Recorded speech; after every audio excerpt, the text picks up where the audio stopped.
మార్చి 1వ తేదీ నుండే భానుడు ఉగ్రరూపం దాల్చుతున్నాడు. తెలంగాణలో ఈ ఏడాది చాలా విచిత్రంగా జనవరి చివరి వారం నుంచే సూర్యుడు తన ప్రతాపాన్ని చూపిస్తున్నాడు. ఫిబ్రవరి నుంచి పలు ప్రాంతాల్లో రికార్డు స్థాయిలో ఉష్ణోగ్రతలు నమోదయ్యాయి. ఉదయం 7 తర్వాత కాలు బయట పెట్టేందుకు ప్రజలు జంకుతున్నారు. ఉదయం 9 గంటల నుంచి ఎండ తీవ్రత మరింత ఎక్కువగా ఉంటోంది.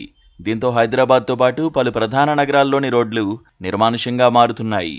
మధ్యాహ్నం పూట ప్రజలు బయటికి రావాలంటేనే ఎండవేడికి భయపడిపోతున్నారు. మార్చి 2 నుండి రాష్ట్రం నిప్పులు కొలిమిని తలపిస్తోందని హైదరాబాద్ వాతావరణ కేంద్రం హెచ్చరించింది. మార్చి 2 నుంచి 5 మధ్య తూర్పు, ఉత్తర తెలంగాణలోని జిల్లాల్లో ఉష్ణోగ్రతలు 38 నుంచి 40 డిగ్రీల సెంటీగ్రేడ్గా ఉంటాయని చెప్పారు. హైదరాబాద్ నగరంలో 36 నుంచి 38 డిగ్రీల సెంటీగ్రేడ్ వరకు ఉష్ణోగ్రతలు నమోదయ్యే ఛాన్స్ ఉందని అన్నారు.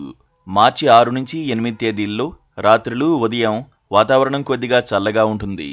పగటి ఉష్ణోగ్రత కూడా 1 నుంచి 2 డిగ్రీల సెంటీగ్రేడ్కు తగ్గుతుందన్నారు.